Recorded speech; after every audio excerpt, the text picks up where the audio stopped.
तुम मुझको बार बार पढ़ने के लिए कह रहे हो, मैं पढ़ा हुआ नहीं हूं। जब मैं पैदा हुआ तो मैंने अपने बाप का चेहरा नहीं देखा। जब मैं दुनिया में आया, मैं अपनी माँ के पेट से बाहर आया तो मैंने बाप का चेहरा नहीं देखा। मेरे बाप मेरे पैदा होने से 2 महीने पहले ही इंतकाल कर गए और जब मैं 6 साल का हुआ तो मेरी माँ भी मुझे छोड़ के चली गई। रमजान की एक रात आई जिसको लैलतुल कद्र कह दिया गया है। उस रमजान की रात के अंदर जिब्राइल अमीन इंसानी शक्ल में दाखिल होते हैं गार हिरा में, और गार हिरा में दाखिल होने के बाद मुहम्मदुर रसूलुल्लाह सल्लल्लाहु अलैहि वसल्लम के पास जाकर बैठ जाते हैं। अब पढ़िए बुखारी शरीफ किताबो बदिल वही के अल्फाज। नबी अकरम के पास बैठ गए। अल्लाह के नबी को मालूम नहीं कि ये जिब्रील है, ये फरिश्ता है, और ना इससे पहले कभी किसी फरिश्ते से आपकी मुलाकात हुई। अचानक इंसानी शक्ल में आया जिब्रील, और आने के बाद मुहम्मदुर रसूलुल्लाह के पास बैठ गया और बैठकर कहने लगा, इक़रा या मोहम्मद, आए मोहम्मद पढ़ो। इक़रा या मोहम्मद, आए मोहम्मद पढ़ो। मोहम्मदुर रसूलुल्लाह जवाब देते हैं, माना बिकारी, मैं पढ़ा हुआ नहीं हूं। भाई जर्जीस को अगर किसी ने पढ़ाया ना हो और मैं अनपढ़ हूं और आप मुझसे कहें कि पढ़ो, या ऐसे कोई किताब ले और कहें कि पढ़ो, तो हम क्या कहेंगे? अरे साहब मैं पढ़ा हुआ नहीं, मुझे पढ़ना नहीं आता। तो मुहम्मदुर रसूलुल्लाह ने वही जवाब दिया जिब्राइल से, तुम मुझसे कह रहे हो पढ़ो, माना बिकारी, मैं पढ़ा हुआ नहीं हूं। हजरत जिब्राइल मुस्कुराए और मुहम्मदुर रसूलुल्लाह को, मोहम्मद इब्ने अब्दुल्लाह को पकड़ा और अपने सीने से लगाया और जोर से दबाया, ऐसे पकड़ के जोर से दबाया। फरिश्ते की ताकत। अल्लाह के नबी फरमाते हैं, जब जिब्रील ने मुझे अपने सीने से दबोचा और कस के जब दबाया, प्रेस किया मुझे, लक़द खशीतु अला नफ्सी, मुझे ऐसा महसूस हुआ कि कहीं मेरी जान न निकल जाए, कहीं मेरी जान न चली जाए। इतनी तेज दबाया और छोड़ दिया, और छोड़ने के बाद कहा फिर वही सवाल, इक़रा या मोहम्मद, आए मोहम्मद पढ़ो। अल्लाह के नबी फरमाते हैं, माना बिकारी, तुम मुझसे फिर पढ़ने के लिए कह रहे हो, मैं पढ़ना नहीं जानता, मैं पढ़ा हुआ नहीं हूं। जिब्रील ने दोबारा पकड़ा, सीने से लगाया और जोर से प्रेस किया, जोर से दबाया, और दबाने के बाद फिर छोड़ दिया। अल्लाह के नबी फरमाते हैं, दोबारा जब दबाया तब भी मुझे ऐसा लगा कहीं मेरी जान न चली जाए। फिर छोड़ दिया, छोड़ने के बाद फिर वही सवाल किया, इक़रा या मोहम्मद, आए मोहम्मद पढ़ो। अल्लाह के नबी कहते हैं, वो बार बार मुझसे पढ़ने के लिए कहने वाले, क्यों मुझको बार बार पढ़ने के लिए कह रहे हो? मैं पढ़ा हुआ नहीं हूं। जब मैं पैदा हुआ तो मैंने अपने बाप का चेहरा नहीं देखा। जब मैं दुनिया में आया, मैं अपनी माँ के पेट से बाहर आया तो मैंने बाप का चेहरा नहीं देखा। मेरे बाप मेरे पैदा होने से 2 महीने पहले ही इंतकाल कर गए, और जब मैं 6 साल का हुआ तो मेरी माँ भी मुझे छोड़ के चली गई। जब मेरी उम्र 6 साल की हुई तो मेरी माँ भी मुझे छोड़ के चली गई। 6 साल की उम्र में मैं दुर्रे यतीम हो गया, बाप भी चला गया, माँ भी चली गई। बाप तो पैदा होने से पहले ही चला गया, और 6 साल की उम्र में मुझे मेरी माँ ने भी छोड़ दिया। जब मैं 8 साल का हुआ तो मेरी परवरिश करने वाला मेरा दादा अब्दुल मुत्तलिब भी मुझे इस दुनिया में छोड़ के चला गया। न मुझे मेरा बाप मिला जो मुझे पढ़ा सके, न मेरी माँ ने मुझे पढ़ाया, न मेरे दादा ने मुझे पढ़ाया। माँ ना बेकारी, मैं पढ़ा हुआ नहीं हूँ। तुम मुझसे बार बार कहते हो पढ़ो, मैं पढ़ना नहीं जानता। बाज़ रिवायतों में आता है आए पढ़ने के लिए बार बार कहने वाले, तुम ही बताओ माज़ा अक़राओ, कि मैं क्या पढ़ूं, माज़ा अक़राओ, मैं क्या पढ़ूं। तुम मुझसे बार बार पढ़ने के लिए कहते हो तो तुम ही बताओ मैं क्या पढ़ूं। मुझे पढ़ाने वाला न बाप था, न माँ थी, न दादा था, न चाचा, मुझे किसी ने नहीं पढ़ाया। और तुम बार बार कहते हो पढ़ो, और मैं कहता हूँ मैं पढ़ना नहीं जानता, तो तुम मुझे दबाते हो और छोड़ देते हो। तो तुम ही बताओ कि मैं क्या पढ़ूँ। जिब्रील ने तीसरी बार दबाया और दबाने के बाद छोड़ दिया, और छोड़ कर कहा इक़रा बिस्मि रब्बिकल्लज़ी खलक़, खलक़ल इंसान मिन अलक़, इक़रा व रब्बुकल अकरमुल्लज़ी अल्लम बिल कलम अल्लमल इंसान मा लम यअलम। ऐ मोहम्मद सल्लल्लाहु अलैहि वसल्लम, पढ़ो उस रब के नाम से जिसने पैदा किया। स्टेटस देखिए, लेवल देखिए, पढ़ाई का मायार देखिए, तालीम का मायार देखिए। आज सिलेबस के नाम पर कैसी कैसी चीजें। बच्चा आपका छोटा सा, उसको इतना सिलेबस दे दिया गया कि बेचारा उठा के चल नहीं पा रहा, बस्ता पीछे लाद दी गई किताबें दबा जा रहा है। हम लोगों के भी बच्चे पढ़ते हैं स्कूलों में, सिलेबस देखकर, कोर्स देखकर आज ताज्जुब होता है कि इतनी किताबें, इतनी कॉपियां। बच्चे के मायार से को भी देखो जरा, तालीम देखिए सबसे पहले। आए मोहम्मद, पढ़ो उस रब के नाम से जिसने पैदा किया। सबसे पहली तालीम अल्लाह की मार्फत की दी जा रही है, उस रब के नाम से पढ़िए जिसने पैदा किया। अरब के लोग भी जानते थे, अरब के लोग भी जानते थे कि इस कायनात का बनाने वाला कोई है, इस दुनिया का बनाने वाला कोई है।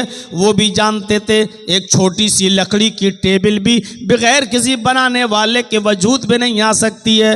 वो भी जानते थे कि हम खजूर के पत्तों की जिस चटाई पर बैठते हैं, वो चटाई भी अपने आप वजूद में नहीं आ सकती है, उस चटाई को भी कोई बनाने वाला है। वो जानते थे कि कपड़ा सिलने की सुई भी बगैर बनाने वाले के नहीं बन सकती है, और मैच बॉक्स, एक माचिस की डिब्बी भी बगैर किसी बनाने वाले के नहीं बन सकती है। जब एक छोटी सी छोटी चीजें बगैर बनाने वाले के नहीं बन सकती, तो इतनी बड़ी जमीन, इतना बड़ा आसमान, इतना बड़ा सूरज और इतने बड़े सितारे और सैयारे और कहकशाएं, ये बगैर बनाने वाले के कैसे वजूद में आ सकती हैं। मौजूदा साइंस कहती है, आज की मौजूदा साइंस कहती है, ये सूरज जिसको हम देखते हैं अपनी आंखों से, ये इतना बड़ा है, इतना बड़ा है कि जिस दुनिया में हम रहते हैं, हम मंजली गांव की बात नहीं कर रहे हैं, हम पूर्णिया शहर की बात भी नहीं कर रहे हैं, हम बिहार स्टेट की बात भी नहीं कर रहे हैं, हम इंडिया की बात भी नहीं कर रहे हैं। जिस दुनिया में हम और आप रहते हैं, जिस दुनिया में सांस लेते हैं, अगर इस मौजूदा दुनिया को सूरज में फेंक दिया जाए, सूरज के अंदर डाल दिया जाए, तो आज की मौजूदा साइंस कहती है कि सूरज इतना बड़ा है, इतना बड़ा है, ये दुनिया सूरज के अंदर ऐसे गिरी हुई नजर आएगी जैसे बहुत बड़े फुटबॉल की फील्ड में, फुटबॉल के ग्राउंड में फुटबॉल दिखाई देती है। आपने फुटबॉल का मैच देखा होगा, कितना बड़ा ग्राउंड और स्टेडियम होता है। उस स्टेडियम में अगर एक फुटबॉल डाल दो तो फुटबॉल कोने में पड़ी हुई नजर आती है, एक साइड में दिखाई देती है। सूरज इतना बड़ा है इस दुनिया से कि अगर दुनिया को सूरज में डाल दिया जाए तो दुनिया एक गेंद, एक बॉल, एक फुटबॉल की तरह नजर आएगी, यानी और इतना बड़ा है सूरज। अब आप अंदाजा लगा सकते हैं कि उस सूरज में दुनिया एक फुटबॉल नजर आए तो सूरज कितना बड़ा हुआ है, ये आज की मौजूदा साइंस कहती है। फिर ये सूरज बगैर बनाने वाले के कैसे वजूद में आ गया? फिर इस सूरज के अंदर 950 करोड़ 9 करोड़ 30 लाख मील की बुलंदी पर किसने मुअल्लक कर दिया, किसने लटका दिया। फिर सूरज के अंदर 1 करोड़ 40 लाख डिग्री सेंटीग्रेड गर्मी किसने भर दी। ये सूरज रोजाना हमें और आपको 1 करोड़ 40 लाख डिग्री सेंटीग्रेड गर्मी हमें प्रदान करता है, हमें देता है। मेरे भाइयों, ये बगैर बनाने वाले के कैसे वजूद में आ सकता है। इसको अरब के लोग भी अच्छी तरह जानते थे। वो तो अल्लाह को इतना मानते थे और अल्लाह के पावर को इतना जानते थे। हाँ, एक कमी भी उनके अंदर थी, जो जिहालत कह लो। वो कमी ये थी कि वो डायरेक्ट अल्लाह से नहीं मांगते थे, लेकिन देने वाला अल्लाह ही को जानते थे। कुरान पढ़िए, बार बार कुरान देखिए। मेरे ये तलबा जो हिफ्ज़ की डिग्री लेकर और सर पे दस्तारे फजीलत बांधकर जो फारिग हुए हैं, पूछिए मेरे भाइयों, कुरान इन्होंने सीखा है। दुनिया की सबसे अजीम किताब को इन्होंने अपने सीने में महफूज किया है। आप जरा इनसे कुरान की आयतें पूछें, ये झट से जवाब दे देंगे और बताएंगे। मेरे प्यारे साथियों, इसी कुरान में बार बार आप पढ़ेंगे कि आए मोहम्मद सल्लल्लाहु अलैहि वसल्लम, आए मेरे नबी, इन काफिरों से सवाल करो इस जमीन और आसमान को किसने बनाया, तो ये जवाब देंगे अल्लाह ने। अल्लाह को मानते थे। उनसे पूछो कि चांद सूरज सितारे किसने बनाए, तो कहेंगे अल्लाह ने। इनसे पूछो आसमान से बारिश कौन बरसाता है, तो ये जवाब देंगे अल्लाह। इनसे पूछो युखरिजुल हय्य मिनल मय्यत व युखरिजुल मय्यत मिनल हय्य, जिंदा चीज में से मुर्दा चीज को और मुर्दा चीज से जिंदा चीज को कौन निकालता है। जिंदा से मुर्दा, मुर्गी जिंदा है, उससे बेजान चीज अंडा कौन निकालता है, और अंडा बेजान है, उससे जानदार चीज मुर्गी का बच्चा कौन निकालता है। युखरिजुल हय्य मिनल मय्यत व युखरिजुल हय्य मिनल मय्यत व युखरिजुल मय्यत मिनल हय्य, जिंदा से मुर्दा और मुर्दा से जिंदा को कौन निकालता है। लयक़ूलुन्नल्लाह, तो ये यही जवाब देंगे अल्लाह। हमारा और आपका ईमान अल्लाह के बारे में इतना कहां है जितना काफिरों का, अरब के काफिरों का था। हाँ, वो सब कुछ मानते थे कि अल्लाह करता है, ताकतवर है, पावरफुल है, लेकिन कहते थे कि अल्लाह डायरेक्ट हमारी नहीं सुनता है, अल्लाह इन बुजुर्गों के जरिए हमारी दुआएं सुनता है। अल्लाह इन बुजुर्गों के जरिए हमारी दुआएं सुनता है। तब अल्लाह ने समझाने के लिए मिसालें दी कि तुम कहते हो अल्लाह को सुनने के लिए बुजुर्गों का सहारा चाहिए, वसीला चाहिए। अरे ये तो तुम जैसे कमजोर लोगों को जरूरत पड़ सकती है, अल्लाह को उसकी जरूरत क्या है। जर्जी साहब की जबान इतनी हाई फाई नहीं है, कमजोर है, इसलिए वो अपनी आवाज इतनी जोर से 15,000 20,000 के मजमे तक नहीं पहुंचा सकते हैं। तब जर्जी साहब को माइक की जरूरत है। आपके कान बहुत कमजोर हैं, इतनी दूर से मेरी आवाज बगैर माइक के नहीं सुन सकते, इसलिए आपको भी माइक और हॉर्न की जरूरत है। अरे आप कमजोर, सुनाने वाला कमजोर, सुनने वाला भी कमजोर, तब सहारे की जरूरत पड़ती है। लेकिन अल्लाह को पुकारो, तुम सब कमजोर हो मेरे बंदो, तुम्हारी आवाज मुझ तक नहीं आ सकती है, तुम बहुत कमजोर हो, लेकिन मैं सुनने वाला हूं, मैं कमजोर नहीं हूं, मैं तुम्हारी आवाज को आसमान की बुलंदियों से भी सुन लेता हूं। ओह लोगो सुनो, ये पहला आसमान इतनी बुलंदी पर है जिसका अंदाजा हम और आप नहीं लगा सकते हैं। इस आसमान के नीचे 3 कहकशाएं हैं, एक करीबी कहकशां, एक दरमियान में मीडियम बीच में कहकशां, और एक सबसे दूर वाली कहकशां। ये मान ही नहीं सकते ये लोग। यही सब कहलवाना था ना, यही सब डिस्टर्ब कराना है आप लोगों को। मैं इसीलिए यूट्यूब चैनल वालों को बंद करा दिया था मैंने।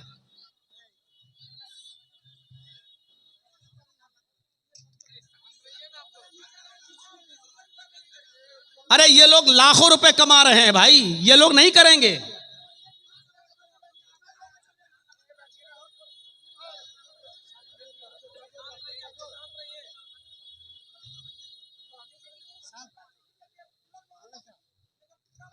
डिस्टर्ब करते हैं यार।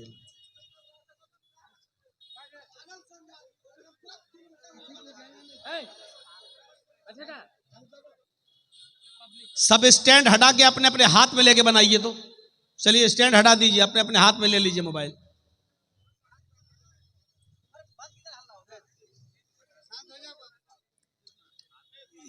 ये सब काम पहले से होना चाहिए था यार। आप सबका बन जाने दिया मेरे नाम पर, फिर आप लोग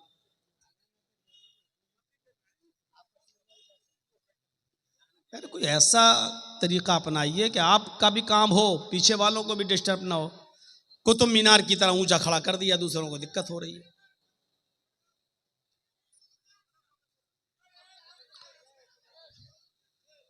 ए बच्चों, जिसको अभी जाना हो चले जाओ, बीच में हम नहीं जाने देंगे उठ के। तो मैं अर्ज ये कर रहा था, सुनिए अब आप थोड़ा सा डिस्टर्ब मत करिए। अब थोड़ा सा मूड बन रहा था तो अब आप लोगों ने मूड बिगाड़ दिया। तो मेरे भाइयों,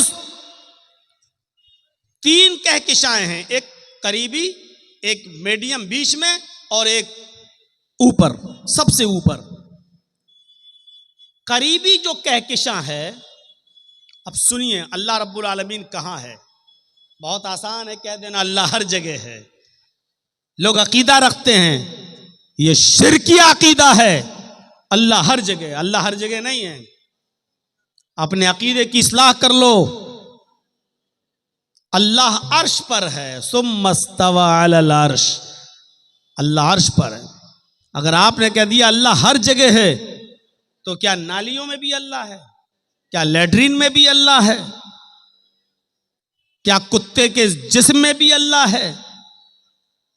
ये तो काफिर और मुशरिकों का अकीदा है। हमारे गैर मुस्लिम भाइयों का अकीदा है। वो कहते हैं आत्मा और परमात्मा दोनों एक ही है। ईश्वरत्व का मनुष्यत्व में परिणित होना। वो कहते हैं कि ये इंसान के अंदर जो रूह है यही अल्लाह है, यही ईश्वर है। हर इंसान के अंदर जो रूह है वही ईश्वर, वही अल्लाह।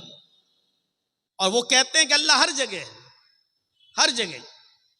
अब गौर करो कि हम ये आवाज जो हमारी निकल रही है, इसी को कहते हैं कि यही ईश्वरीय शक्ति है, यही अल्लाह है। अब गौर करो, एक औरत में भी अल्लाह है भाई, वो भी तो जिंदा है। एक कुत्ता जिंदा है तो उसमें भी रूह है, एक बिल्ली जिंदा है तो उसमें भी रूह है। अगर हम इसी आत्मा ही में परमात्मा मान लें, इंसान की इसी रूह को अगर हम ईश्वर का दर्जा दे दें, तो एक आदमी दूसरे को मारता है, जो मार रहा है उसमें भी अल्लाह, और जिसको मार रहा है उसमें भी अल्लाह। तो इसका मतलब क्या होगा? अल्लाह अल्लाह ही को मार रहा है। एक आदमी दूसरे को गाली दे रहा है, तो जो गाली दे रहा उसमें भी अल्लाह, और जिसको गाली दी जा रही है उसके अंदर भी अल्लाह। तो इसका मतलब क्या होगा? अल्लाह अल्लाह ही को गाली दे रहा है। एक आदमी में भी आत्मा है, वही परमात्मा, और एक औरत में भी वही आत्मा है, वही परमात्मा। और जब शादी होती है और एक मर्द जब अपनी बीवी के साथ संभोग करता है, हम बिस्तरी करता है, तो गौर करो, जिसमें आदमी में भी परमात्मा है, औरत में भी परमात्मा है। इसका मतलब क्या हुआ? अल्लाह अल्लाह ही से संभोग कर रहा है, हम बिस्तरी। नौज बिल्लाह मिन जालिक। यह अकीदा इंतहाई घटिया अकीदा है। अल्लाह हर जगह नहीं है, अल्लाह अर्श पर है। खुद कुरान कहता है तुम मस्तवा अलल अर्श, अल्लाह अर्श पर मुस्तवी है, अल्लाह अर्श के ऊपर है, अल्लाह अर्श पर है। अब अर्श कहां है जरा ये देखिएगा। थोड़ी सी बात है, बात आगे बढ़ाऊंगा मैं, पहले ही समझ लीजिएगा अर्श कहां है। पहले आसमान के नीचे जो 3 कहकशाएं हैं, सबसे नजदीक वाली कहकशां, उस नजदीक वाली कहकशां की रोशनी को जमीन पर आने में 3 अरब साल लगते हैं। सबसे नजदीक में जो कहकशां है, उसकी रोशनी जमीन पर आने में 3 अरब साल लगते हैं। मीडियम बीच में जो कहकशां है, उस कहकशां की रोशनी को जमीन पर आने में 10 अरब साल लगते हैं। 10 अरब साल। जबकि रोशनी की रफ्तार कितनी है, जहन में बिठाइएगा। मैं किसी को भी खड़ा करके पूछ सकता हूं मैंने क्या बताया है, याद रखिएगा। जिसकी गर्दन झुकी होगी उसी को पहले खड़ा करूंगा कि करीबी कहकशां की रोशनी को जमीन पर आने में 3 अरब साल लगते हैं। मीडियम बीच में जो कहकशां है उस कहकशां की रोशनी को जमीन पर आने में 10 अरब साल लगते हैं। और रोशनी की रफ्तार कितनी है, यानी कितनी तेज स्पीड से वो रोशनी चल रही है, तब उसको 10 अरब साल लगते हैं। एक सेकंड में 3 लाख मील। इससे पहले के साइंटिस्ट लोग तहकीक करके कहते थे 1 सेकंड में 1,86,000 मील। मौजूदा साइंस कहती है 1 सेकंड में 3 लाख मील की रफ्तार से रोशनी चलती है, तब उसको जमीन पर आने में कितना साल लगता है, 10 अरब साल। आंख बंद करो खोलो, 1 सेकंड हो गया। आंख बंद करो खोलो, 1 सेकंड हो गया। इतनी देर में कितनी रफ्तार तय कर ली रोशनी ने, 3 लाख मील। 60 सेकंड में, 1 मिनट में कितनी रफ्तार हो गई, 1 घंटे में कितनी होगी, 1 दिन में कितनी होगी, 1 हफ्ते में कितनी होगी, 1 महीने में कितनी होगी, 1 साल में कितनी होगी,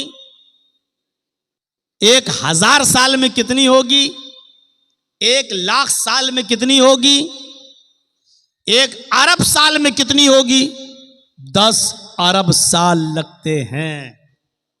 जबकि ये बीच वाली कहकशां है, अभी इससे ऊपर सबसे आखिरी कहकशां तो अभी बाकी है। उस रोशनी को जमीन पे आने में 10 अरब साल लगते हैं। और सबसे ऊपर जो कहकशां है, मौजूदा साइंस कहती है उस रोशनी को चले हुए आसमान से, उस रोशनी को कहकशां से चले हुए 20 अरब साल तो हो चुके हैं, लेकिन उसकी रोशनी अभी तक जमीन पर नहीं आई है। ये पहले आसमान के नीचे की कहकशां का हाल है, अभी पहला आसमान नहीं आया। 20 अरब साल पहले आखिरी कहकशां की रोशनी चली थी, लेकिन 20 अरब साल गुजर जाने के बाद भी अभी वो रोशनी जमीन पर नहीं आई। अभी उसको कितना और अरसा लगेगा कुछ पता नहीं है। साइंटिस्ट कहते हैं कि अभी कोई पता नहीं है कि कितने साल और लगेंगे उसको जमीन पर आने में। इसके ऊपर और बहुत ऊपर पहला आसमान, फिर पहले आसमान से दूसरे आसमान पर आप जाएंगे तो फिर उम्र लगेगी 500 साल। पहले आसमान पर पहुंचिए आप, उसके बाद पहले आसमान से दूसरे आसमान पर जाएंगे तो फिर उम्र चाहिए 500 साल। दूसरे आसमान से तीसरे आसमान पर जाएंगे तो फिर उम्र चाहिए 500 साल। तीसरे आसमान से चौथे आसमान पर जाइए, फिर उम्र चाहिए 500 साल। चौथे से पांचवें पर 500 साल, पांचवें से छठे पर 500 साल, और छठे से सातवें पर 500 साल। अब सातवें आसमान के ऊपर भी अभी अर्श नहीं आया। पढ़िए हदीसें बुखारी वगैरह की, सातवें आसमान के ऊपर फिर 500 साल का सफर करिए तो एक समंदर। अल्लाह ताला का अर्श पहले समंदर में था, अल्लाह का अर्श पहले समंदर पे था। हदीसें हमें यही बताती हैं, सातवें आसमान पर सफर करने के बाद 500 साल का, उसके बाद में आएगा समंदर। फिर उस समंदर को क्रॉस करिए 500 साल में, उसके बाद फिर सफर करिए।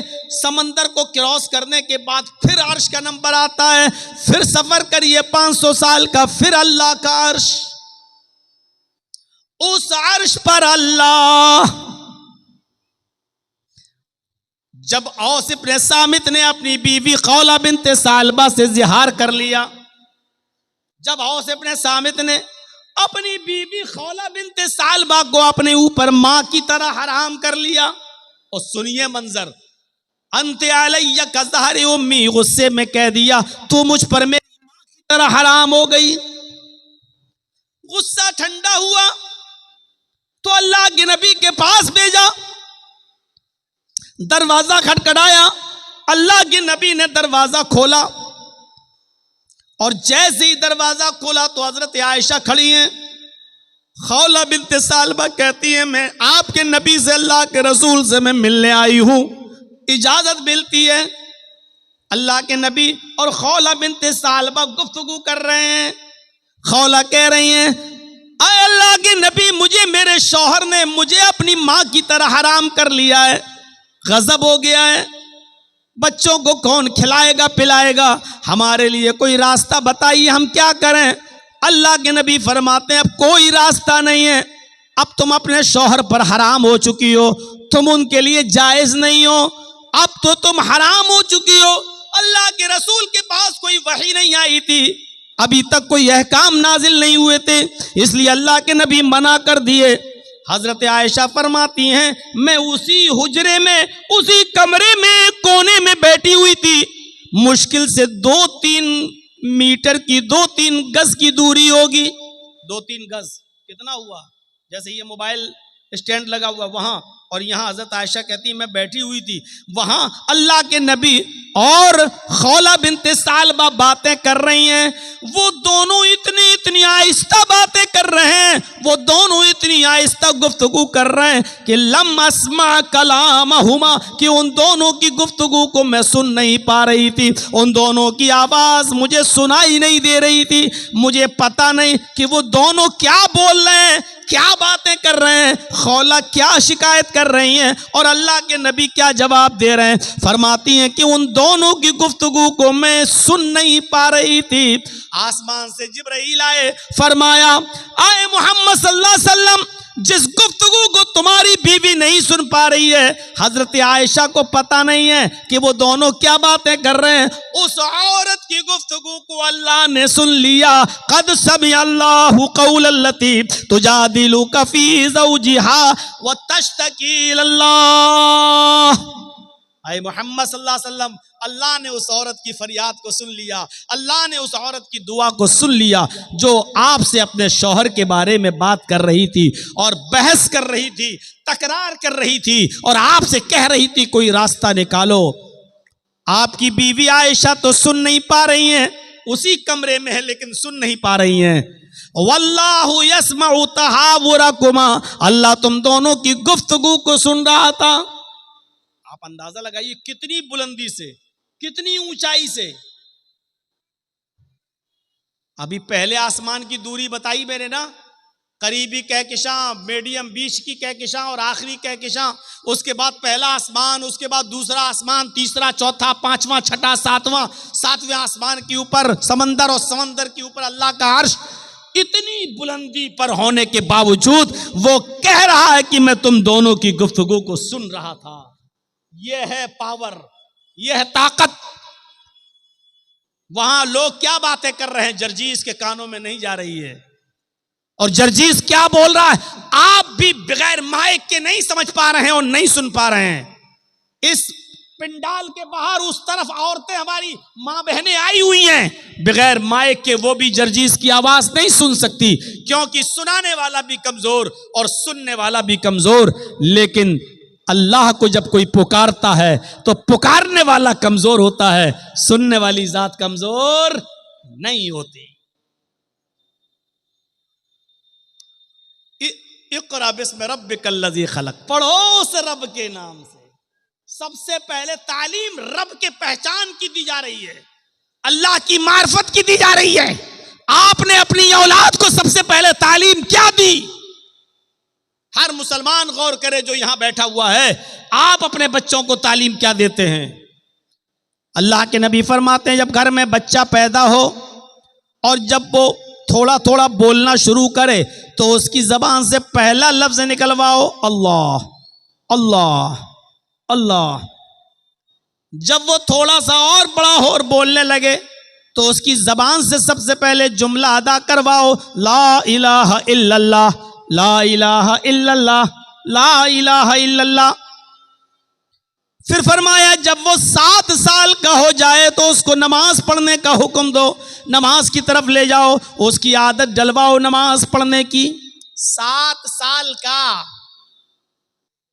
साल का जब हो जाए तो उसको नमाज के लिए लेके जाओ अपने साथ, कभी पढ़ेगा कभी छोड़ेगा, बहुत ज्यादा सख्ती करने की जरूरत नहीं है, आदत डलवाइए। लेकिन 3 साल तक प्रैक्टिस कराने के बाद, 3 साल तक आदत डलवाने के बाद, अब जब उसकी उम्र 10 साल हो जाए तो फिर किसी भी कीमत पर अब उसको अपने घर पे नहीं छोड़िए।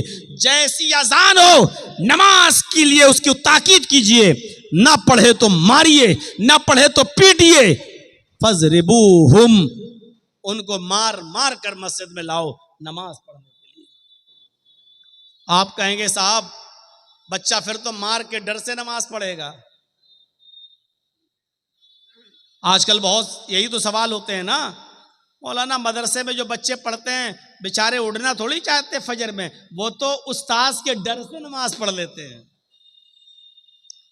आपकी बात अपनी जगह पर सही है, लेकिन इसका मतलब क्या है कि आदत डलवाना छोड़ दिया जाए? नहीं, आदत डलवाई जाएगी। 7 साल से लेकर 10 साल तक प्रैक्टिस कराओ, और 10 साल के बाद भी नमाज न पढ़े तो मारो, और मार मार के उसको मस्जिद की तरफ लाओ। हमने और आपने अपनी औलाद को तालीम दी तो मैं ये नहीं कह रहा हूं कि अंग्रेजी तालीम मत दीजिए, आज जरूरत है अंग्रेजी तालीम की भी, आज जरूरत है आपके बच्चों को फिजिक्स की भी, आज जरूरत है केमिस्ट्री की भी, आज जरूरत है बायो की भी, आज जरूरत है इन तमाम चीजों की।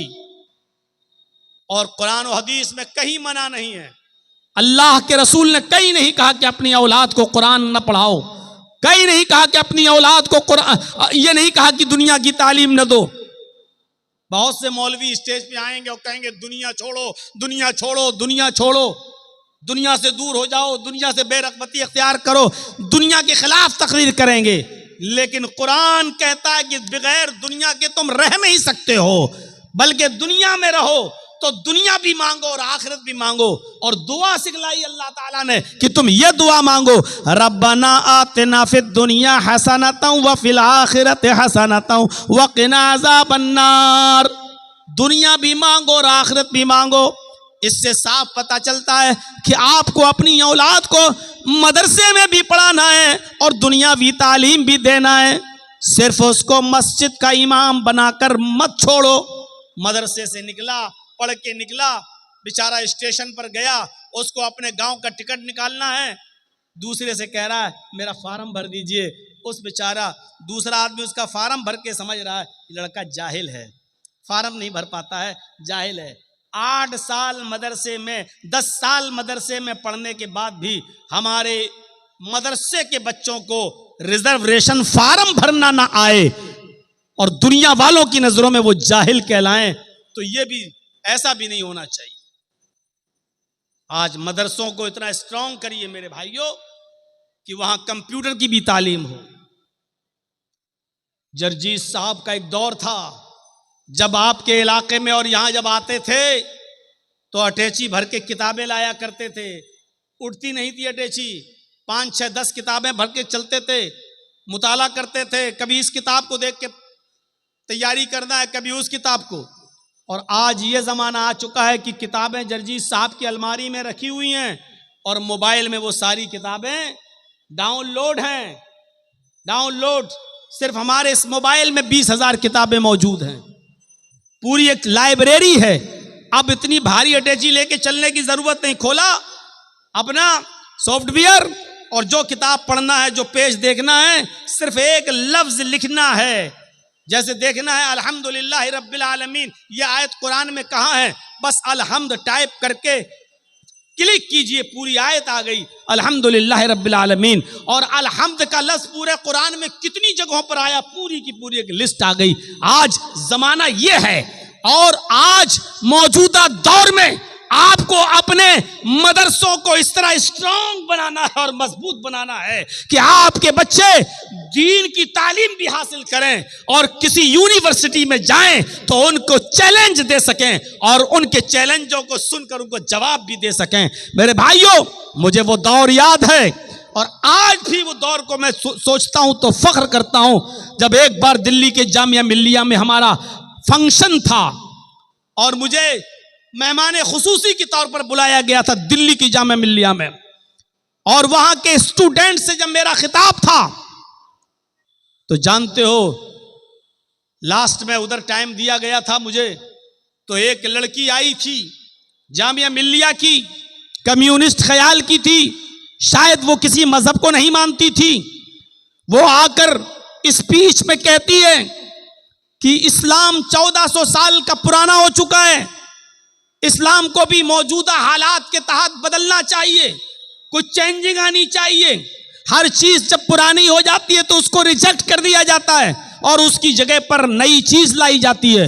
उसने मिसाल दी कि जब मकान पुराना हो जाता है तो उसको गिराकर नया मकान बनाया जाता है, जब टेबल पुरानी हो जाती है तो उसकी जगह पर नई टेबल आती है, किताबें फट जाती हैं तो नई किताबें ली जाती हैं, माइक पुराना हो जाता है तो नया माइक लाया जाता है। हर पुरानी चीज को हटा दिया जाता है और नई चीज को लाया जाता है। लिहाजा इस्लाम भी 1400 साल का पुराना हो चुका है। इस्लाम के यह हकाम कि चोर के हाथ काटो, जानी को पत्थरों से मार मार के संसार कर दो, बलात्कारी को, ये 1400 साल पुरानी बातें हैं जो पुरानी हो चुकी हैं। अब इस्लाम को भी चेंज होना चाहिए, इस्लाम को भी बदलना चाहिए। और उसने दौरान तकरीर यह भी कह दिया था कि जर्जी साहब चीफ गेस्ट की हैसियत से आए हैं, मैं इनसे गुजारिश करूंगी कि ये लोगों को बताएं और मॉडर्न माहौल के हिसाब से इस्लाम को पेश करने की कोशिश करें। या तो उसके बाप ने उसको सही तरबियत नहीं दी थी या फिर उसका जहन कहीं खराब था। बहरहाल उस लड़की की तकरीर खत्म हुई, फिर 2-4 लोग और बोले और लास्ट में जब मेरा नंबर आया तो मैंने आधे घंटे का टाइम था, मैंने 15 मिनट 20 मिनट और स्कूल और कॉलेज के बारे में बोला। उस जमाने में ये मोबाइल का जमाना नहीं था और ये जमाना नहीं था वीडियो नहीं बनती थी, आइडियो में कोई तकरीर होगी हमारे पास। मेरे प्यारे साथियों, उस जमाने में फिर लास्ट के 10 मिनट को मैंने लिया और लेने के बाद मैंने कहा कि हमारी एक बहन आई थी, वो कह रही थी कि इस्लाम को भी बदलना चाहिए, 1400 साल पुराना हो चुका है। हमारी सिस्टर को पता नहीं इस्लाम कुदरती मजहब है, इस्लाम नेचुरल है और कुदरती और नेचुरल चीजें नहीं बदलती हैं। मसनूई चीजें, आर्टिफिशियल चीजें बदली जाती हैं, कुदरती चीजों में तब्दीली नहीं होती है। हमारी सिस्टर ये भूल गई, सड़क आर्टिफिशियल होती है, पुरानी हो गई नई बनेगी। आपकी टेबल आर्टिफिशियल है, पुरानी हो जाएगी नई आएगी। लेकिन मुझे एक भी कोई कुदरती चीज ऐसी बताइए, मेरी बहन मुझे एक भी नेचुरल चीज ऐसी बताइए जो पुरानी और बदल गई हो।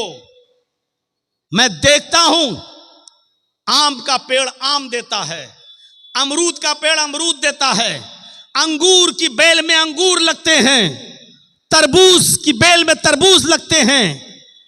मैं देखता हूं यह तरीका बहुत दिनों से चला आ रहा है, बहुत पुराना हो चुका है।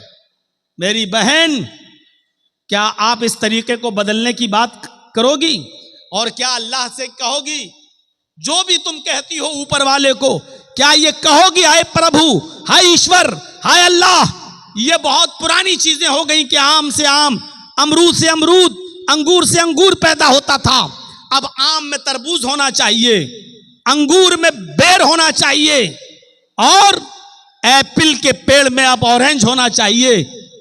अब ये पुराना हो चुका है, अब कुछ जिद्दत चाहिए और नई चीज चाहिए। चेहरा देखने लगी, ये क्या टॉपिक आ गया।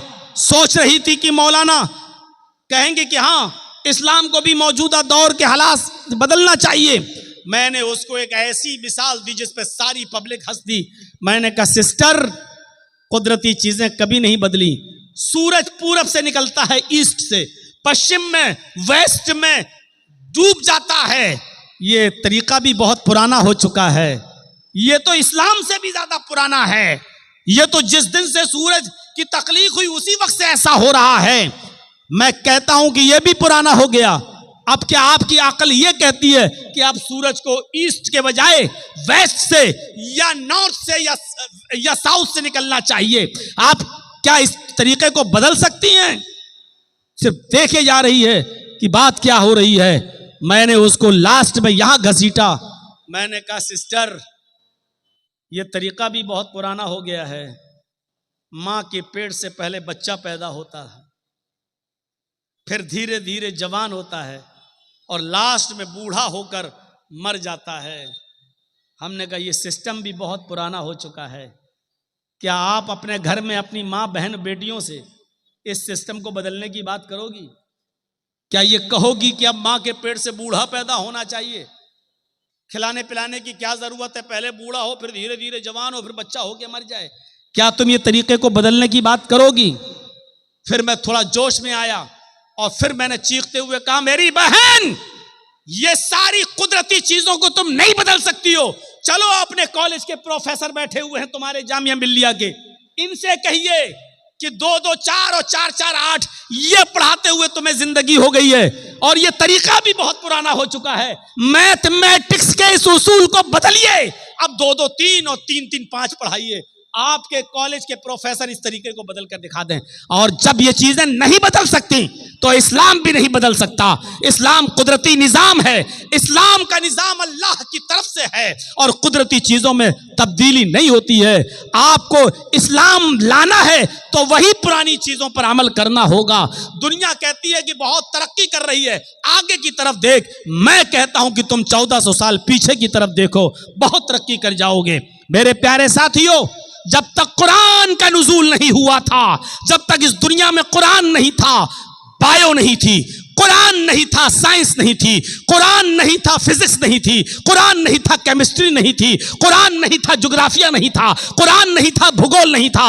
ये सारे इल्म देन है कुरान के, क्योंकि कुरान इन तमाम उलूम से भरा पड़ा है और कयामत की सुबह तक सारे उलूम जो कुरान में छिपे हैं एक एक करके सामने आते रहेंगे। क्योंकि कुरान में साइंस भी है, कुरान में टेक्नोलॉजी भी है, कुरान के अंदर फिजिक्स भी है और कुरान के अंदर केमिस्ट्री भी है, कुरान के अंदर मैथ भी है, कुरान के अंदर साइंस भी है, कुरान के अंदर बहुत कुछ है। कुरान एक इल्म का समंदर है, इल्म का समंदर। और इसीलिए तो अल्लाह के नबी ने फरमाया, खैरुकुम मन तअल्लमल कुरान व अल्लमा। तुम में सबसे बेहतर लोग वो हैं जो कुरान को खुद सीखते हैं और दूसरों को सिखाते हैं। मैं ये नहीं कह रहा हूं फिजिक्स पढ़ने और पढ़ाने वाले अच्छे नहीं हैं, मैं ये नहीं कह रहा हूं बायो पढ़ने और पढ़ाने वाले अच्छे नहीं हैं, मैं ये नहीं कह रहा हूं केमिस्ट्री पढ़ने और पढ़ाने वाले अच्छे नहीं हैं, मैं ये नहीं कह रहा हूं कि वो अच्छे नहीं हैं, मैं ये कह रहा हूं सबसे अच्छे लोग वो हैं। खैरुकुम मन तअल्लमल कुरान व अल्लमा। बेहतर लोग वो हैं जो कुरान को सीखते हैं और सिखाते हैं। इसलिए एक बाप का किरदार अपनी औलाद की तालीम और तरबियत में नुमाया होता है। बाप को चाहिए कि एक किरदार अदा करे, बाप को चाहिए कि एक नुमाया रोल अदा करे। बगैर उस रोल के जिंदगी अपने बच्चों की नहीं बना सकता है। आपको एक वाकया बताऊं, जरा सुनिएगा। अब हमारे पीछे से बुजुर्ग लोग उठने शुरू हो गए हैं। आप धन्य हैं, आप मुबारकबाद है कि आपने 11:15 बजे हमको टाइम दे दिया। 11:15 बजे टाइम बहरहाल बिहार की सरजमीन पे मिलता नहीं है। ये मैं खुद ताज्जुब कर रहा हूं। मैं बहुत गहरी नींद में था, हाजी साहब आए, कहने लगे आपका टाइम हो गया। मैंने घड़ी देखी, मैं उठा, मैंने कहा हो गया, हमसे तो कहा था 1 बजे टाइम आएगा। हाजी साहब कहने लगे लोग चले जाएंगे, इसलिए तय ये हुआ कि उनको पहले दे दिया जाए, जल्दी आइए, आपके बाद भी किसी को बोलना है। मैं खुद शौक रह गया कि आज इतनी जल्दी टाइम, और जब दिया है तो मेरे भाइयों सुन लीजिए, बाप की तरबियत एक अहम रोल होती है और बाप से ज्यादा मां की तरबियत।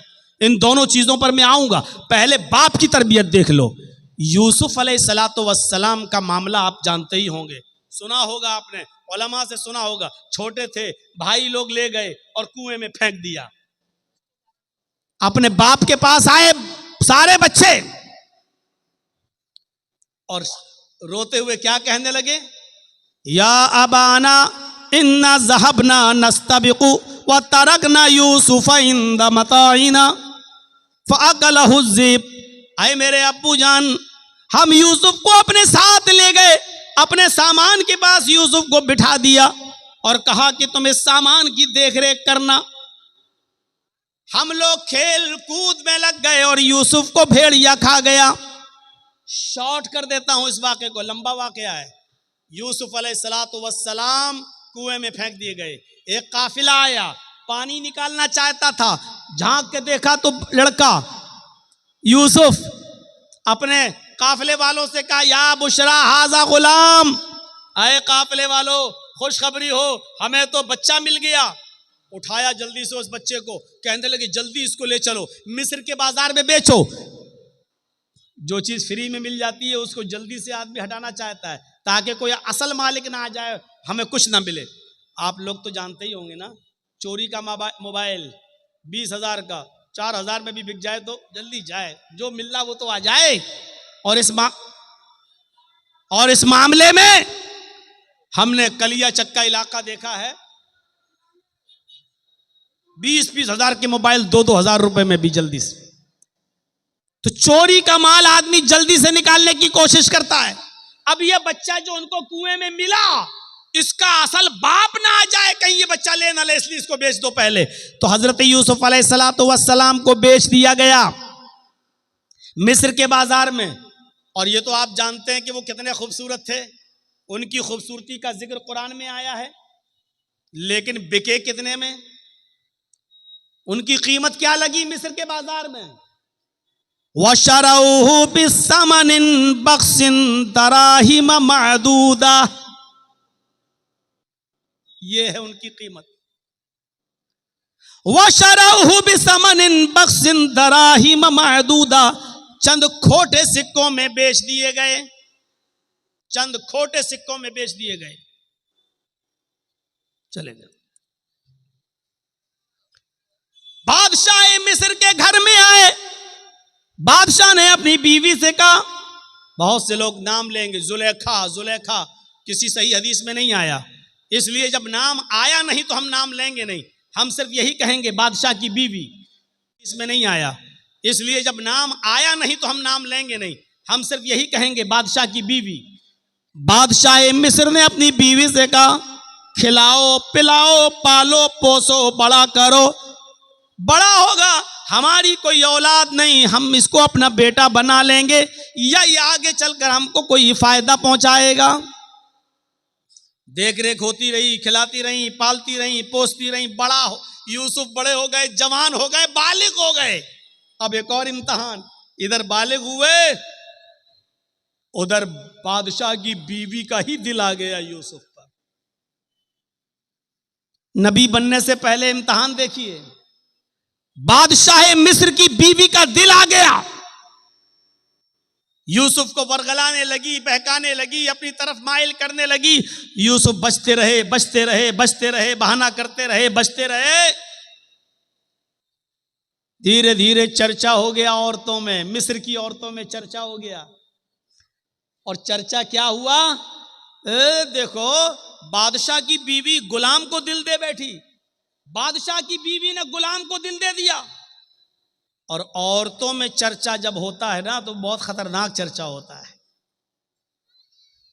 कोई बात आपको जल्दी से पूरे इलाके में फैलाना हो तो 2-4 औरतों को बता दो, शाम नहीं होगी फैल जाएगी। औरतों में चर्चे बहुत जल्दी होते हैं। वो एक वाकया सुना है, एक आदमी देखना चाहता था कि मेरी बीवी का पेट कितना मजबूत है, उसका हाजमा कैसा है, उस कोई बात अपने दिल में रख पाती है, संभाल करके नहीं रख पाती। एक दिन गया और तरबूज काट के लाया और तरबूज को दुपट्टे से ढक दिया। तरबूज लाल रंग का था, उसने दुपट्टे से तरबूज को ढक दिया और लाल रंग ने उस दुपट्टे को लाल कर दिया। और ऐसे लेकर वो अपने घर में घुसा। उसकी बीवी ने कहा, ये क्या है? उसने कहा, चुप चुप चुप, चल उधर चल, है रुक। वो गया और अलमारी में उसने तरबूज रख दिया, कटा हुआ तरबूज। बीवी ने कहा, दे क्या है उसमें, दिखाओ मुझे क्या है, क्या लेके आए हो? उसने कहा देखो तुम मेरी बीवी हो, तुम्हें हम सही सही बता देते हैं, बीवी से कोई बात छुपानी नहीं चाहिए। एक आदमी से लड़ाई हो गई थी मेरी, मैंने उसकी गर्दन काट दी, मैंने उसका सर कलम कर दिया, और दिन में हम उसके गर्दन को फेंक नहीं सकते, कहीं पुलिस पकड़ लेगी, इसलिए रात जब हो जाएगी तब हम नदी में फेंकने जाएंगे उसका सर। तुम चुप रहो, किसी को बताना नहीं। नहीं नहीं नहीं, मेरा आदमी फंस जाएगा, मैं क्यों बताऊंगी किसी को। नहीं नहीं नहीं, ठीक ठीक ठीक, चलिए।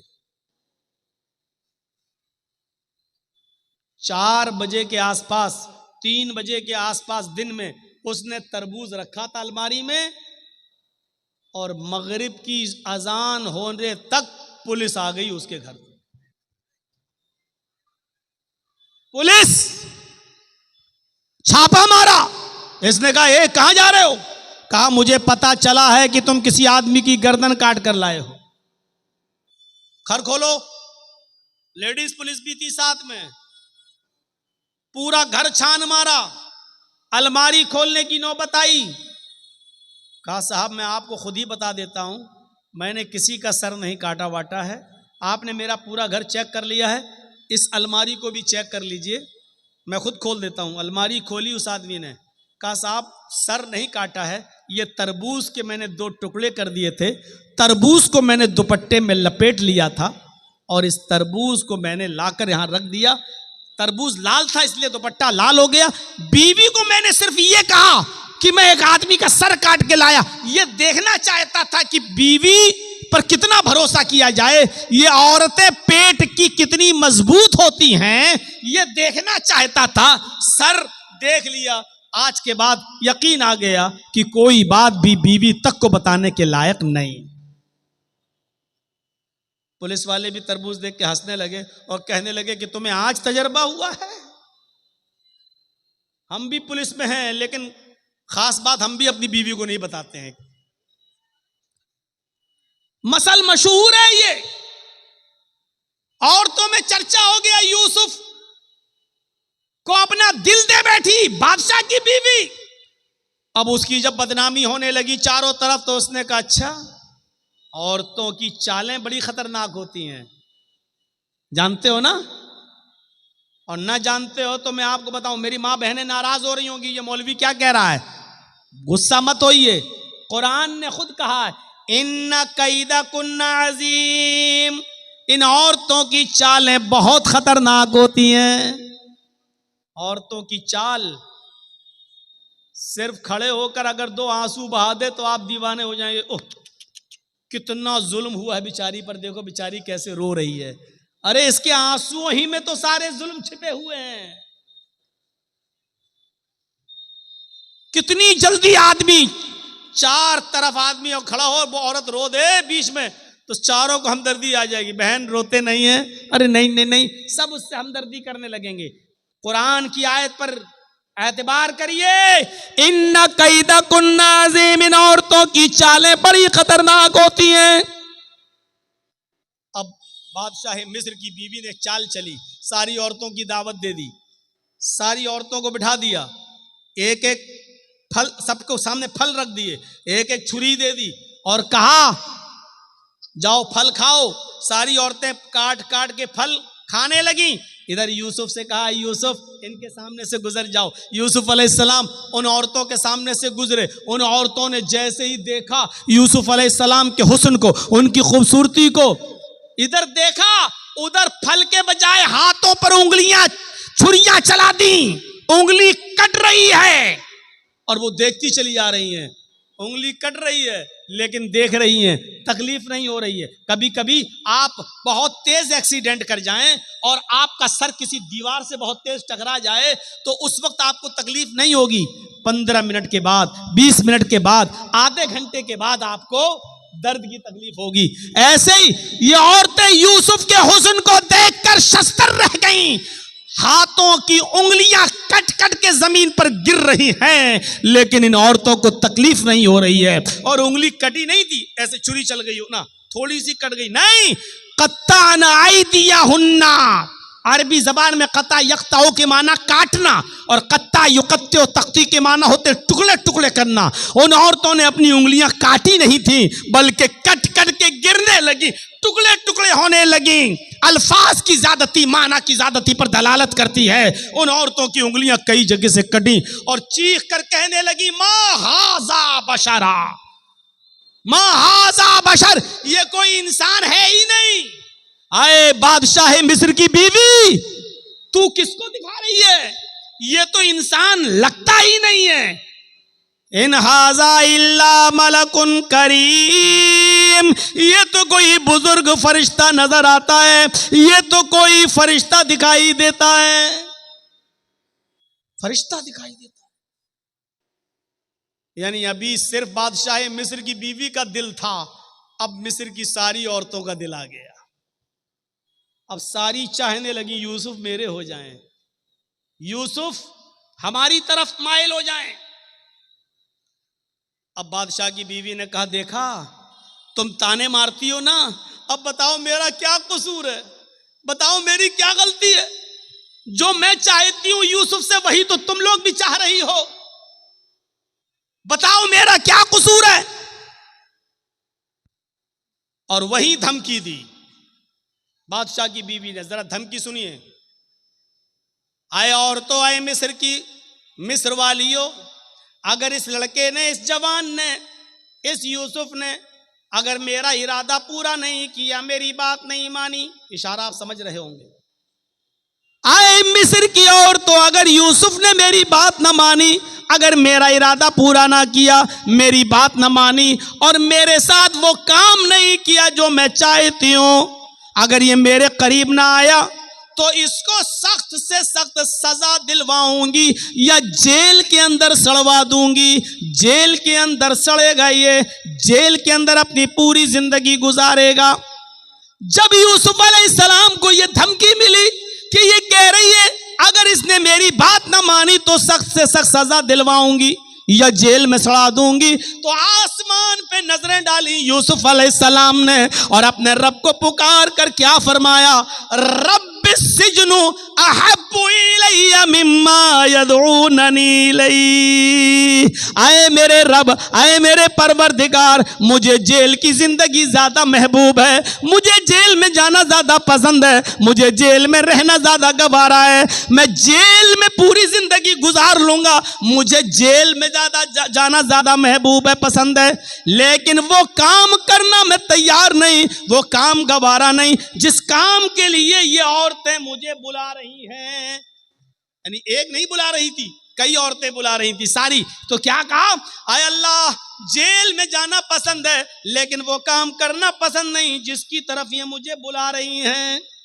यदऊननी इलैहि, जमा मुअन्नस गायब का सेगा, एक औरत नहीं कई औरतें थी जो ये कह रही थी आए यूसुफ हमारे पास आ जाओ। और यूसुफ ने कहा अल्लाह, मुझे जेल जाना पसंद है लेकिन वो काम करना पसंद नहीं है जिस काम के लिए ये औरतें मुझे बुला रही हैं। अब तेरी मदद मुझे चाहिए। और मदद क्या चाहिए, व इल्ला तसरिफ अन्नी कैदहुन्ना, इनकी चालों से मुझे बचा ले।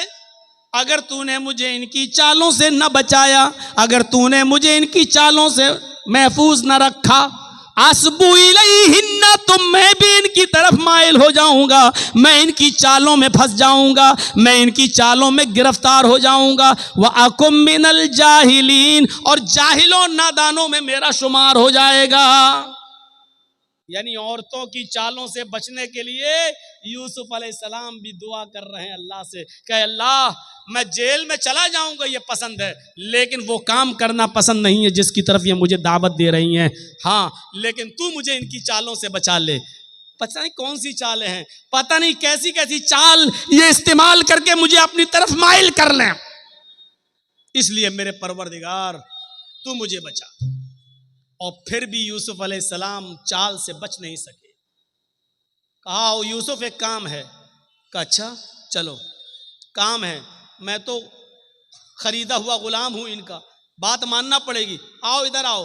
वो यूसुफ को ले गई, दरवाजा बंद कर दिया, दूसरे कमरे में ले गई, उसका दरवाजा बंद कर दिया, एक और कमरे में ले गई, उसका दरवाजा बंद कर दिया। वगल्लक़तिल अब्वाब, एक नहीं कई दरवाजे थे, बंद कर दिए। और आखिरी वाले रूम में ले जाकर कहा, यूसुफ आओ, आज तन्हाई है, मौका है, कोई नहीं है, आओ, मैं कब से तुम्हारे बड़े होने का और बालिग होने का इंतजार कर रही थी।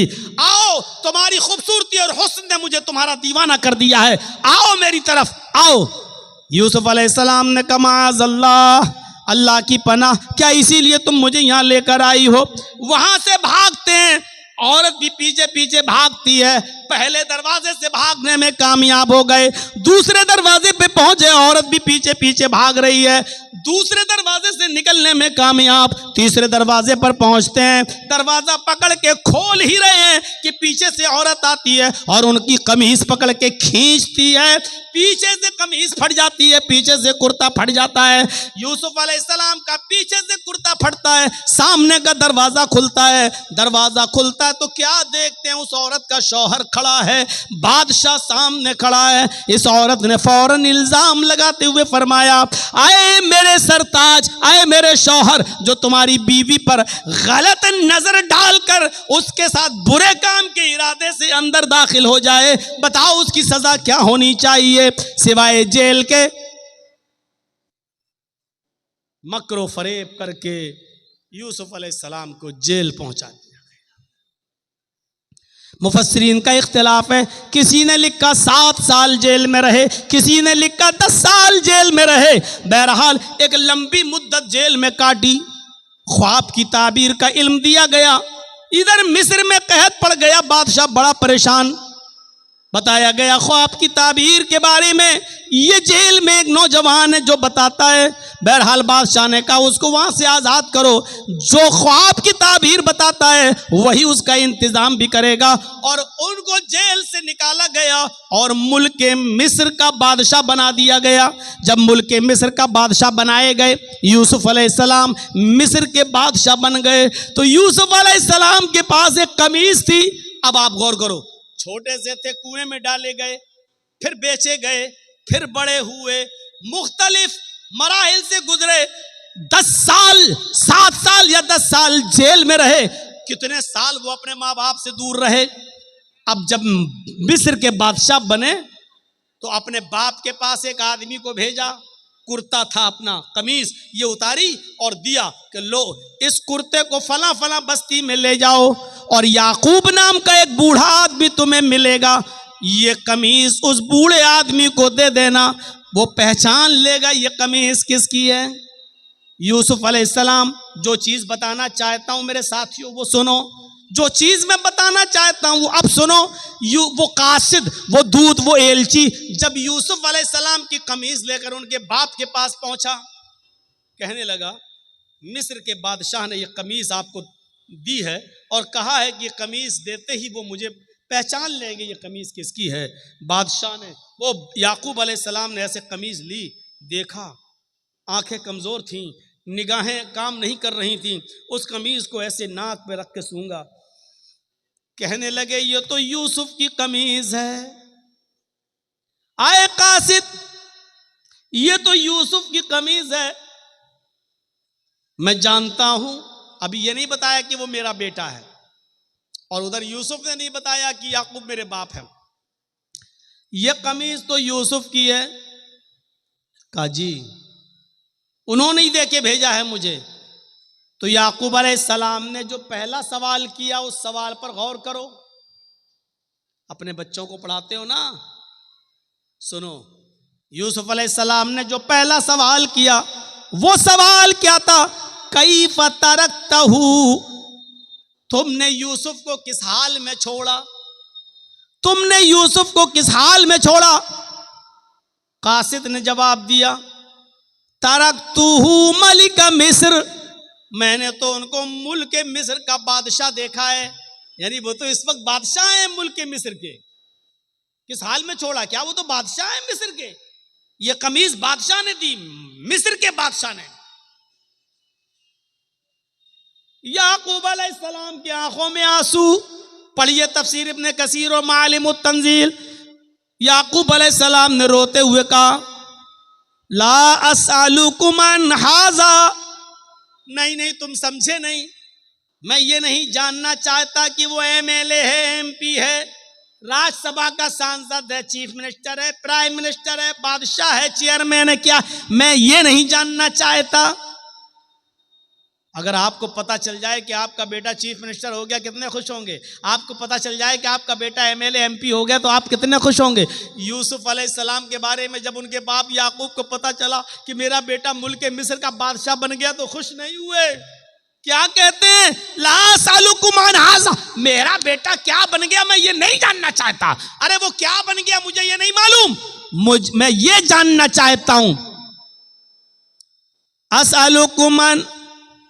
असअलुकुम अन अय्य दीनिन तरक्तहु, मैं ये जानना चाहता हूं कि तुमने उस आदमी को किस दीन पर देखा है, किस दीन पर छोड़ा है, यानी उसका दीन क्या है, उसका मजहब क्या है। याकूब अलैहिस्सलाम को इतने दिनों के बाद भी फिक्र हुई तो ये हुई कि मेरे बेटे यूसुफ का दीन क्या है, उसका मजहब क्या, उसकी तरबियत अच्छी हुई कि नहीं हुई, वो अच्छे माहौल में पला कि नहीं पला, नाकारा तो नहीं हो गया। याकूब अलैहिस्सलाम ने पूछा, असअलुकुम अन अय्य दीनिन तरक्तहु, तुमने उसको किस दीन पे छोड़ा। तो कासिद ने जवाब दिया, अच्छा दीन के बारे में जानना चाहते हो क्या। हाँ, कहा, काल यशहदु अन ला इलाहा इल्लल्लाह, मैं उसका दीन नहीं जानता, बस इतना जानता हूं कि वो लोगों से ये कहता है कि अल्लाह के अलावा कोई माबूद नहीं, वो लोगों से ये कहता है कि एक अल्लाह की इबादत करो, अल्लाह के अलावा तुम्हारा कोई माबूद नहीं, उसी की इबादत करो, उसी को सजदा करो, उसी से मांगो। याकूब अलैहिस्सलाम कहते हैं, अल्हम्दुलिल्लाह, मैं अपने बेटे की तरबियत से खुश हूँ कि इस हाल में और बादशाह बनने के बाद भी, मुख्तलिफ मराहिल से गुजरने के बाद भी वो अपने रब को नहीं भूला, वो अपने अल्लाह को नहीं भूला। तो कुरान की तालीम अल्लाह की मारफत इंसान को बताती है। ये होना चाहिए एक बाप की जिम्मेदारी। आपका बेटा एमएलए, आपका बेटा एमपी, आपका बेटा चेयरमैन, आपका बेटा प्रमुख, आपका बेटा सभासद, आपका बेटा सब कुछ, लेकिन ये बताओ कि आपके बेटे की तालीम क्या है, आपके बेटे का मजहब क्या है, आपके बेटे की दावत क्या है, उसका दीन क्या है। क्या वो यशहदु अन ला इलाहा इल्लल्लाह पढ़ता या नहीं पढ़ता, एक अल्लाह की इबादत करता या नहीं करता, ये चीज जरूरी है। और जब आदमी ये जान ले कि एक अल्लाह है, उसी की इबादत की जाएगी, तो फिर वो अल्लाह के अलावा किसी को राज़िक नहीं समझता, अल्लाह के अलावा किसी को सजदा नहीं करता, फिर अल्लाह के अलावा वो किसी से डरता नहीं, क्योंकि उसने अल्लाह को अपना माबूद मान लिया है। आज के इस दौर में जगह जगह पर बुराइयों का जाल बिछा हुआ हो, जगह जगह पर बुराइयों ने अपने पैर फैला लिए हों, जरा बताइए, आप निकल के देख लीजिए अभी इसी जलसे में, और थोड़ा सा बाहर निकलकर जाके नुमाइश देख लीजिए, मेला देख लीजिए, झूले देख लीजिए, इसी में एक तरफ दीन के नाम पर जलसा और दूसरी तरफ मेला और ठेला। और देखिए कि उस बाजार में आपको मर्दों से ज्यादा औरतें सामान खरीदते हुए नजर आ जाएंगी, अपने बच्चों को झूला झुलाते हुए नजर आ जाएंगी, और मर्दों का औरतों का इख्तिलात ऐसी जगह पर होता है। जो इस्लाम हमें यह कहता है कि औरत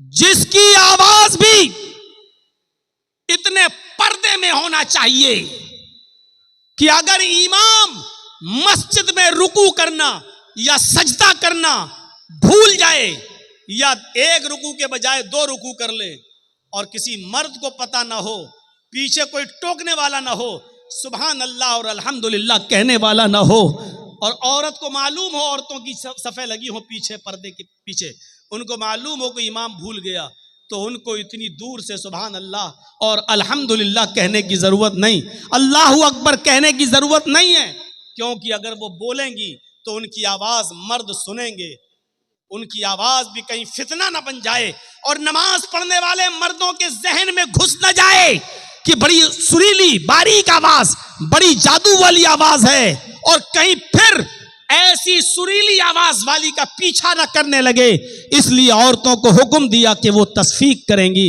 यानी सुभान अल्लाह, अल्लाहु अकबर नहीं कहेंगी, बल्कि वो ताली बजाएंगी। ऐसे हैं या ऐसे। और इस आवाज को जब इमाम सुनेगा तो समझ जाएगा कि मैं भूल गया। गौर कर रहे हैं? सुभान अल्लाह कितना अच्छा जुमला है, अल्लाहु अकबर कितना प्यारा जुमला है। जमीन और आसमान नेकियों से भर जाते हैं, लेकिन औरतों को यह जुमला भी जोर से बोलने की इजाजत नहीं है। मस्जिद के अंदर भी, जब मस्जिद के अंदर भी बोलने की इजाजत नहीं है, तो बाहर जलेबी वालों से जलेबी खरीदने के लिए 1 किलो दे दो, आधा किलो दे दो, ये तुम्हें परमिशन कहां से मिल गई? दुकानदार पे जाओ, दुकान पे शॉपिंग खरीदने के लिए, और बहस करो, साहब तुम तो इतने का दे रहे हो, बगल वाला तो इतने का दे रहा है। बहस करो, ये कहां से तुम्हें परमिशन मिल गई? आज के सुरयानियत के दौर में कदम कदम पर मेरे भाइयों वो दौर याद करो कि अबू बकर सिद्दीक ने सिर्फ एक खजूर खा लिया था बस, और जब उसके गुलाम ने कहा कि ये खजूर तो मैं कहानत गढ़ के लाया हूं, किसी को मैंने कह दिया था कि तुम्हारी बीवी को बेटा होगा, आज उसको बेटा हुआ है, तो वो खुशी में हमको दे गया। अच्छा, ये तो अल्लाह को मालूम है बेटा है कि बेटी है, तुमने कैसे बता दिया? कहा वो तो मैंने धूल में लाठी मारी और उसके घर में बच्चा पैदा हो गया। अबू बकर सिद्दीक पानी पीते गए और हलक में उंगली डालते गए और कै करते गए, फिर उंगली डाली, फिर कै किया, और जब तक पूरा खजूर जो खा लिया था निकाल नहीं दिया तब तक सुकून नहीं मिला। और बाद में कहा हराम का एक लुकमा अगर कोई खाता है, एक लुकमा, तो अल्लाह ताला उसके दिल को सयाह कर देता है, सयाह काला कर देता है, और जब तक वो तौबा न कर ले अल्लाह उस नुक्ते को मिटाता नहीं है। तौबा कर लेता है तो नुक्ता मिटा देता है, और तौबा नहीं करता तो वो नुक्ता बढ़ते बढ़ते पूरे दिल को काला कर देता है। आज कदम कदम पर आप देख लीजिए, हमको एक वॉशिंग मशीन खरीदना है, वॉशिंग मशीन वाला कह रहा है साहब वॉशिंग मशीन 15,000 की है। आप ऐसा करते हो कि नहीं करते हो? साहब 15,000 रुपए तो नहीं है, 5,000 रुपए ले लो और बकिया किस्तें बांध लो। और किस्तें बांध दी गई, किस्तें बांध दी गई। अब वो भले ही 15,000 की जगह अब 16,000 दे रहे हैं, क्योंकि वो आपने एक लोन ले लिया है। अब आपको हर महीने 500 रुपया, 1,000 रुपया आपको देना पड़ रहा है। मेरे प्यारे साथियों, ये चीज शरीयत के अंदर जायज नहीं है, क्योंकि एक चीज ये होती है कि ये 4 व्हीलर है, गाड़ी है 4 व्हीलर, यहां गवर्नमेंट ने वो लगा दिया है, इनकम टैक्स से जुड़ा हुआ है मामला। ये गाड़ी 15 लाख रुपए की है, जर्जी साहब अगर डायरेक्ट 15 लाख कैश दे रहे हैं तो इनकम टैक्स को जवाब देना पड़ेगा। यहां लोन लेना जायज है, इनकम टैक्स से बचने के लिए यहां लोन लेना जायज है। 5 लाख रुपए देकर बकिया 10 लाख रुपए का लोन कर देना, ताकि इनकम टैक्स से हम बच सकें, यहां लोन लेना जायज है। क्योंकि गवर्नमेंट की नजर में आप आ जा रहे हैं तो ये मजबूरी है यहां। लेकिन हमारे पास ये मोबाइल खरीदने का पैसा है, ये मोबाइल 15,000 का है, मेरे पास 15,000 रुपए हैं भी, लेकिन इसके बावजूद भी हम 5,000 देकर 1,000 रुपए महीना हम बाद में आपको देंगे, तो ये चीज जायज नहीं है। आज कदम कदम पर ऐसी बुराइयां हमें देखने को मिलती हैं। आज हम हराम के किस लुक़मे तक पहुंच चुके हैं हमें पता नहीं है। हम नमाज भी पढ़ रहे हैं और हराम लुक़मे भी खा रहे हैं। हजरत आयशा फरमाती हैं, तुम्हारी कमर कमान की तरह झुकी क्यों ना जाए, दुआएं करते करते यानी तुम बूढ़े क्यों ना हो जाओ। जब तक तुम हलाल लुक़मा नहीं खाओगे और हराम लुक़मा नहीं छोड़ोगे, अल्लाह तुम्हारी दुआ को तुम्हारे सर से ऊपर नहीं ले जाएगा। क्रेडिट कार्ड अभी पूछो ना तो बड़े बड़े लोगों के पास क्रेडिट कार्ड मिलेगा। क्रेडिट कार्ड की हैसियत क्या है आपको मालूम है? क्रेडिट कार्ड, बैंक आपके बैलेंस को देखते हुए क्रेडिट देती है आपको। क्रेडिट कार्ड 1 लाख रुपए आपको उधार दे दिया गया, आपने ले लिया, एक लिमिट होती है, इस लिमिट में आपको वो बैंक में उतना पैसा देना है तब तो ठीक, और जैसी वो लिमिट निकली आपके ऊपर परसेंटेज लगना शुरू हो गया, आपको अब मजीद देना पड़ेगा। अब 1,05,000 देना है, 1,10,000, क्योंकि आपने लिमिट के अंदर आपने पैसा जमा नहीं किया। कोई बैंक आपको 1,00,000 रुपया उधार क्यों देगी? आपको क्यों देगी 2 लाख? आपको क्यों देगी 1 लाख? वो जानती है कभी ना कभी तो आप ऐसा करेंगे कि वक्त पर नहीं दे पाएंगे, कभी मजबूरी होगी आपके साथ, और जहां मजबूरी में आपने एक किस्त भी जमा नहीं की वहीं से आपके ऊपर ब्याज लगना शुरू होगा। इसीलिए उलमा ने बिल इत्तिफाक फतवा दिया है कि क्रेडिट कार्ड बनवाना जायज नहीं है और क्रेडिट कार्ड नाजायज। अब आप अंदाजा लगाइए। तो हमें ये मदरसों से ये चीजें मिलेंगी आपको, या गहरा मुताला कीजिए। आज हर जबान में किताबें छप चुकी हैं, हर जबान में किताबें आ चुकी हैं। आप इस्लाम का मुताला कीजिए, हलाल और हराम को देखिए। मेरे भाइयों, कदम कदम पर आपको हराम और हलाल की तमीज आज उड़ चुकी है, कदम कदम पर देखने को मिलेगा। तो बाप अपनी औलाद की अच्छी तरबियत करता है, माँ भी अपनी औलाद की अच्छी तरबियत करती है। तज़किरतुल हुफ़्फ़ाज़ में अल्लामा शम्सुद्दीन ज़हाबी ने नकल किया है कि एक औरत थी जिसके घर जब बच्चा पैदा हुआ, एक औरत थी जिसके घर में एक बच्चा पैदा हुआ। जब वो बच्चा पेशाब करता था तो उसकी माँ उसकी शर्मगाह पर पानी डाल दिया करती थी। बच्चे ने पेशाब किया, माँ ने पानी डाल दिया, बच्चे ने पेशाब किया, फिर माँ ने पानी डाल दिया। माँ पानी जरूर डाल दिया करती थी। आजकल हमारी माएँ क्या करती हैं? बच्चे की पैंट की चैन खोली, बेटा यहाँ खड़े होकर पेशाब कर ले, यहाँ खड़े होकर पेशाब कर ले, बेटा खड़े, 5 साल 6 साल का बच्चा खड़े होकर पेशाब, यहाँ बच्चा पेशाब करता, माँ पानी डाल देती। पहला दिन था उस बच्चे के चलने का, पहला दिन था बच्चे के चलने का। बच्चा जैसे ही पहला दिन खड़ा हुआ और उसको चलने लगा, उसको पेशाब लगा, बच्चे ने ऐसी पानी का बर्तन उठाया अपने कमजोर हाथों से और ऐसे लंगड़ाते हुए धीरे धीरे चाल से गया और दरवाजे के पास जाकर बैठ गया। माँ दूर से देख रही है कि देखे मेरा बेटा क्या करता है।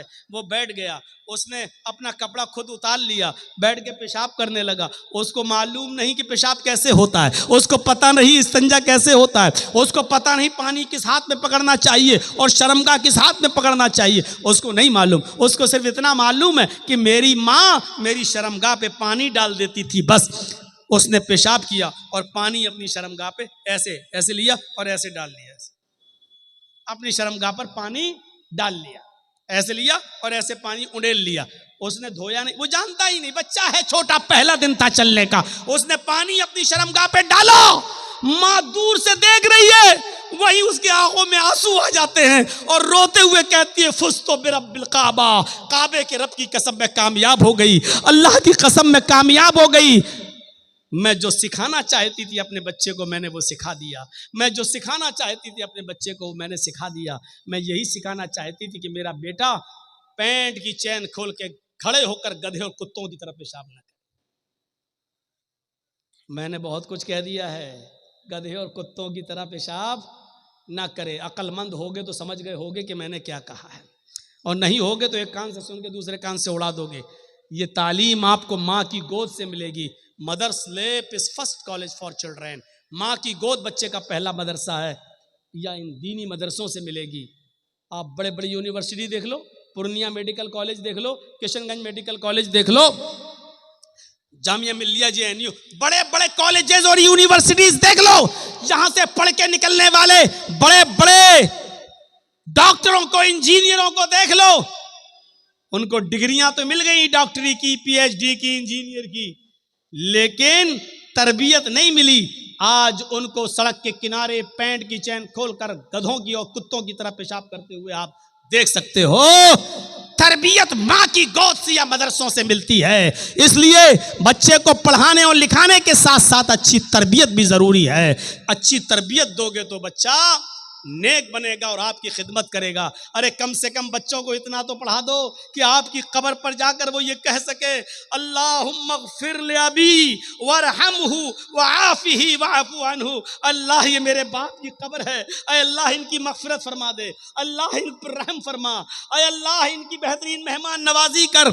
अरे इतना तो सिखा दो कि आपका बेटा आपकी कब्र पर जाकर ये दुआ कर सके, अल्लाहुम्मा आनिसहु फी वहदतिही, अल्लाहुम्मा आनिसहु फी वहशतिही, अल्लाहुम्मा आनिसहु फी गुरबती। अय अल्लाह इस कब्र में मेरा बाप है, अय अल्लाह इस तन्हाई में, इस तारीख में, इस अंधेरे में मेरे बाप के लिए मेरी बाप को मानूस कर दे यहाँ के तन्हाई से। अय अल्लाह मेरे बाप को मानूस कर दे यहाँ की वहशत से, खतरनाक कीड़े और मकोड़ों से। और अल्लाह मेरे बाप की बॉडी को महफूज फरमा दे और मानूस कर दे यहाँ की अजनबियत से। कम इतना तो सिखा दो कि मरने के बाद आप तो खुश हैं कि आपने अपने बच्चे को डॉक्टर बना दिया, लेकिन इतना जानते हो कि आपके मरने के बाद कि आपका बेटा आपकी कब्र पे आपके लिए दुआ भी कर सकता है। आज भी वो जाता है तो कहता अल्लाह मेरे बाप को बख्श दे, अल्लाह मेरे बाप की कब्र को, अल्लाह मेरे बाप के गुनाह को माफ कर दे। अरे ये कोई दुआ हुई? तुम अपनी जबान में दुआ कर रहे हो। अरे दुआ भी करो तो वो दुआ करो जो अल्लाह के नबी ने बताई है, जो अल्लाह के नबी ने फरमाया है, अल्लाहुम्मा इन्ना बी फी जिम्मतिक व हबली जवारिक फ़क़ही मिन फितनतिल क़ब्रि व अज़ाबिन नार व अंत अहलुल वफ़ाई वल हक़ फ़ग़फ़िर लहू वरहमहू इन्नका अंतल गफ़ूरुर रहीम। क्या कोई बेटा है जो अपने बाप की कब्र पे जाके ये दुआ पढ़ता है? बाप तो तुम्हें डॉक्टर बना के चला गया, लेकिन तुम अपने बाप की कब्र पे जाके ये भी नहीं पढ़ सकते हो क्योंकि बाप ने तुम्हें ये नहीं सिखाया था। कितना बदनसीब है बाप जो अपने बेटे को डॉक्टर और इंजीनियर तो बना दिया, लेकिन तू अपने मरने के बाद ऐसा नहीं बना सका कि तेरा बेटा तेरी कब्र पे आके तेरे लिए दुआएं मग़फ़िरत भी कर सके। 1:30 बज चुका है, 11:15 से 1:30 तक बोलना। मेरे भाइयों, फिर भी मैंने और जगहों की बनिस्बत 20 मिनट ज़्यादा आपका ले लिया। अब हमारे बाद जो मुकर्रिर हैं वो आपसे खिताब करेंगे। अल्लाह से दुआ करता हूँ कि बारे इलाह हमारे बच्चों को दीन का आलिम बना और साथ में हमें दुनियावी तालीम भी हासिल करने की तौफीक अता फरमा। हमारे बच्चों को दीन की तालीम के साथ साथ डॉक्टर भी बना, इंजीनियर भी बना। अय अल्लाह हमारे बच्चों को IPS ऑफिसर और एडवोकेट भी बना। अय अल्लाह दीन और दुनिया दोनों हमारे बच्चों को अता फरमा और वालिदैन के लिए ज़ख़ीरे आखिरत बना। अय अल्लाह जब तक तू हमें ज़िंदा रख, इस्लाम पर ज़िंदा रखना, और जब हमारा ख़ात्मा हो तो ईमान पर हमारा ख़ात्मा फरमाना। वमा अलैना इल्लल बलागुल मुबीन व आखिरु दावाना अनिल हम्दुलिल्लाहि रब्बिल आलमीन। अस्सलामु अलैकुम व रहमतुल्लाहि।